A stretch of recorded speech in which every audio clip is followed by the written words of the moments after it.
Hello दोस्तों। आज की इस वीडियो में हम लोग बात करने वाले हैं कि हम डिफरेंशिएशन किसी डिटर्मिनेंट का कैसे करेंगे। ठीक है, तो जो डिटर्मिनेंट वाली प्रॉब्लम्स होती हैं, ऐसे प्रॉब्लम्स हमसे अगर ये कहेगा कि हमें उसका D Y by D X निकालना है, ठीक है, यानी कि किसी डिटर्मिनेंट को हम किस तरीके से डिफरेंशिएट करते हैं, आज की इस वीडियो में हम लोग देखने वाले हैं। तो वीडियो को पूरा देखें और अगर आपको वीडियो अच्छा लगता है तो इसे लाइक कर दें। चैनल पर अगर आप नए हैं या पहली बार आप विजिट कर रहे हैं तो इसे सब्सक्राइब कर लें। तो चलिए शुरू करते हैं। तो देखिए, सबसे पहले मैं आपको कॉन्सेप्ट बता दूंगा, फिर इसके बाद इस पर एक क्वेश्चन भी बताएंगे। ठीक है, अच्छा क्वेश्चन होगा, उसे हम कैसे करेंगे चलिए देखते हैं। तो जो देखिए यहाँ पर जो कॉन्सेप्ट है वो क्या है कि अगर आपके पास एक डिटर्मिनेंट के फॉर्म में इस तरीके से फंक्शन दिया गया है, ठीक है, तो इसे हम कैसे डिफरेंशिएट करते हैं। तो देखिए, दो तरीके से आप कर सकते हैं, या तो आप रो वाइज भी कर सकते हैं या फिर उसी चीज़ को आप कॉलम वाइज भी कर सकते हैं। ठीक है, तो देखते हैं। तो यहाँ पर मैंने देखिए एफ डैश एक्स लिखा हुआ है, जिसका मतलब सिंपल ये है कि D D x of F x, है ना, एक्स के रिस्पेक्ट में डेरिवेटिव एफ एक्स का एफ डैश एक्स होता है। तो देखिए क्या होगा, आपको क्या करना है, पहली रो को डिफरेंशिएट करना है केवल। ठीक है, तो देखिए पी एक्स का क्या हो जाएगा P dash x, Q x का क्या हो जाएगा क्यू डैश एक्स, और आर एक्स का क्या हो जाएगा आर डैश एक्स। और बाकी जितनी भी रो हैं उनको एज इट इज रखना है, यानी कि देखिए सेकंड रो को मैंने एज इट इज रखा हुआ है, और इसी तरीके से अगर आप देखेंगे तो थर्ड रो को भी मैंने एज इट इज रखा हुआ है। तो मतलब क्या करना है, पहली बार में केवल पहली रो का करना है, बाकी दोनों रोज को कांस्टेंट ऐसे ही रखना है बिल्कुल, ठीक, एज इट इज। उसके बाद हमें क्या करना है, पहली रो को ऐसे ही रखना है और अब दूसरी रो का करना है। ठीक है, तो दूसरी रो का करेंगे और तीसरी रो को भी एज इट इज रख देंगे। मतलब आप समझ गए होंगे कि बस जिस रो का करना होता है उस रो का ही हम केवल डिफरेंशिएशन कर देते हैं, बाकी जितनी भी बची हुई रोज होती हैं उनको एज इट इज रखा जाता है। ठीक है, आप देखिए तीसरी बार में क्या करेंगे, तीसरी रो का कर देंगे और बाकी दोनों रोज को एज इट इज रखा हुआ है। ठीक है, तो जब तीसरी रो का करेंगे तो क्या हो जाएगा, V dash X, V X का क्या होगा V dash X, W X का क्या होगा डब्ल्यू डैश एक्स, और जेड एक्स का क्या होगा जेड डैश एक्स। तो इस तरीके से हम कर सकते हैं। ठीक है, अब मैंने कहा था आपसे कि इसी चीज को आप कॉलम वाइज भी कर सकते हैं। कॉलम वाइज कैसे करेंगे, देखिए ये है पी एक्स एस एक्स और वी एक्स पहला कॉलम, तो पहले कॉलम का कर देंगे, बाकी दोनों कॉलम को ऐसे ही रखेंगे पहली बार में, फिर प्लस का साइन लगाएंगे, और दूसरी बार में क्या करेंगे, दूसरे कॉलम का कर देंगे, बाकी दोनों कॉलम को ऐसा ही रखेंगे, फिर तीसरी बार में क्या करेंगे, इन दो कॉलम को ऐसे ही रखेंगे और तीसरे कॉलम का कर देंगे पूरे का, मतलब R dash X U dash X और जेड डैश एक्स कर देंगे। तो आप समझ गए होंगे कि किस तरीके से हमें करना है आप काम। तो आप बेहतर यही कि रो वाइज ही कर लें, या फिर अगर आपको कॉलम वाइज सही लग रहा है तो आप कॉलम वाइज कर लें। ठीक है, तो अब आप डिफरेंशिएशन समझ गए होंगे कि किसी डिटरमिनेंट का डिफरेंशिएशन हम कैसे करते हैं। अब देखते हैं इस पर एक बेहतरीन सा क्वेश्चन। उस क्वेश्चन को हम लोग कैसे करेंगे चलिए देखते हैं। हमारे पास क्वेश्चन दिया गया है, लेट एफ एक्स बराबर, डिटरमिनेंट के अंदर क्या है, एक्स क्यूब है, साइन एक्स है, कॉस एक्स है, 6 - 1 0 है, P P square P cube है, और साफ साफ दे रहा है कि p is a constant, then find D cube by D X cube of F X at X बराबर 0 पर। मतलब आपको 3 बार डेरिवेटिव निकालना है। तो आपको देखने में क्वेश्चन बड़ा लग सकता है, लेकिन क्वेश्चन रियल में अगर बात करें तो बड़ा है नहीं।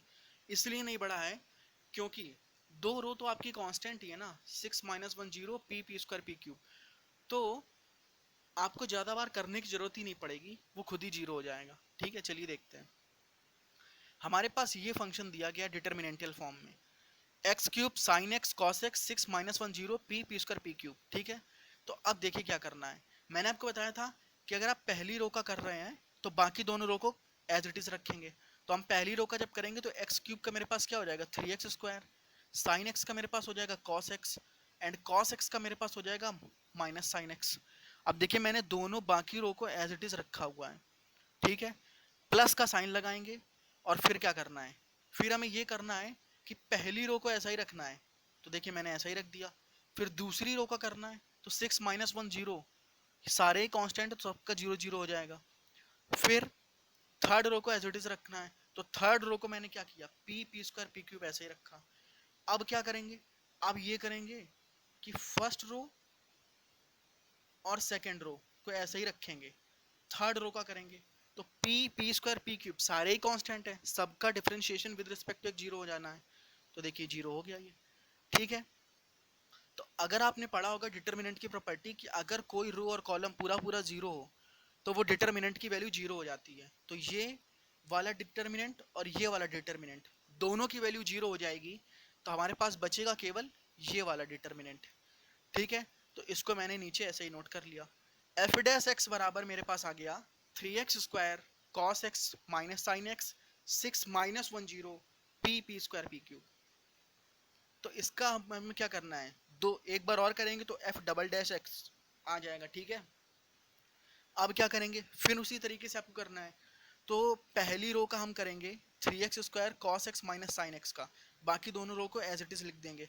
तो देखिए क्या होगा, 3x² का मेरे पास 6x आ जाएगा, cos x का मेरे पास माइनस साइन एक्स आ जाएगा, और माइनस साइन एक्स का मेरे पास माइनस cos x आ जाएगा।